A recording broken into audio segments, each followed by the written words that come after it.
भाई जो गुरु बचन पे डट गे रकट गे फंद 84 के। भाई जो गुरु बचन पे डट गे रकट गे फंद 84 के। कट गे फंद 84 के, रकट गे फंद 84 के। भाई जो गुरु बचन पे डट गे रकट गे फंद 84 के। इस सुंदर शरीर को देखकर तू मत फूल, नादान भक्ति कर परमात्मा की। ये शरीर कुछ नहीं है तेरा।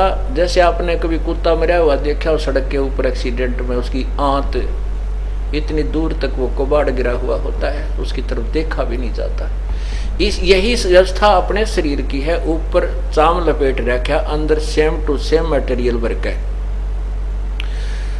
इस मिट्टी से हमने परमात्मा की प्राप्ति करनी है। इस मिट्टी से हमने सोना बनाना है। मानव शरीर वही मटेरियल है जो अन्य पशु पक्षियों से का बना है, लेकिन इसमें इतनी कृपा की है प्रभु ने कि हमें सद्बुद्धि दी है, बुद्धि दी है। अब हम इससे अपने परमात्मा को पा सकते हैं। आगे क्या बताते हैं कि दुविधा दुर्मति चतुराई में जन्म गया नर तोरा रे। दुविधा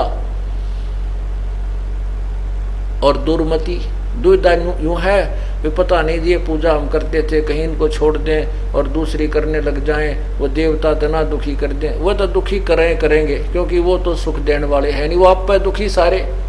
कल आपको बताया था। और ये परमात्मा ये सुख देगा, ये दुख देता ही नहीं। इसलिए ये दुर्मति तो हटा दो परमात्मा। और सभी सदग्रंथ गवा दे रहे हैं, साक्षी है इस बात के एक ही परमात्मा है जिसकी पूजा करनी चाहिए।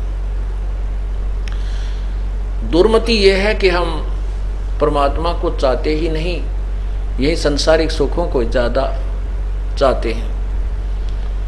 कहते हैं अब भी आन मिलो सत्संग में और करो गुरु ज्ञान पर गौराई। गौरा माने ध्यान दो, इस पर गौर करो।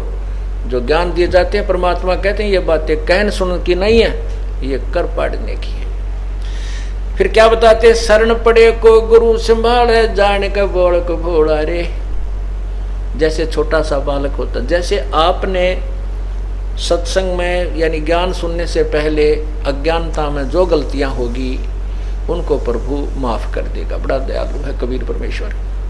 वो ऐसे मानता है परमात्मा जैसे छोटा सा बच्चा 8-7 महीने का और 2-4 महीने का जो अपना 4 पाई यानी झूले पर लटका रहता है, पालने में सोता रहता है, और फिर वो टट्टी पेशाब कर देता है।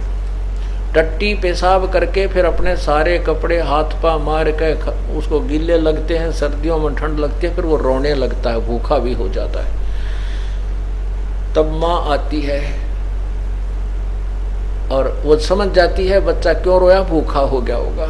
जाके उठाती है तो उसने टट्टी और पेशाब करके सारे कपड़े भी खराब कर रखे होते हैं। तो माता जी को कोई क्रोध नहीं आता, गुस्सा नहीं करती। माँ को पता है कि इस बालक को ज्ञान नहीं, अनजान बच्चा है। तो उस बच्चे को, बेटा या बेटी को उठाती है और उसके सारे मल को साफ करती है, कपड़े धो के सुखा देती है, दूसरे कपड़े पहनाती है, फिर प्यार करती है, सीने से लगाती है, चूमती है, दूध पियाती है और लाड करती है। ऐसे ही कहते हैं शरण पड़े को गुरु संभाले जान का बालक भोला रे।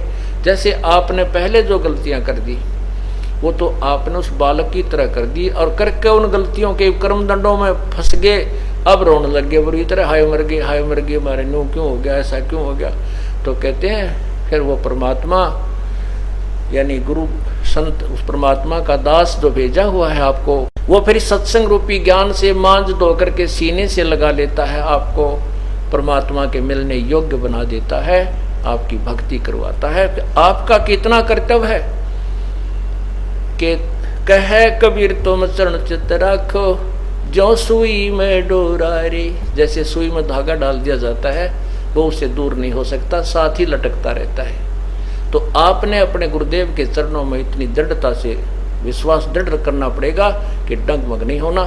फिर देखना परमात्मा की कमाल। सत साहिब बोलो सतगुरुदेव की जय हो।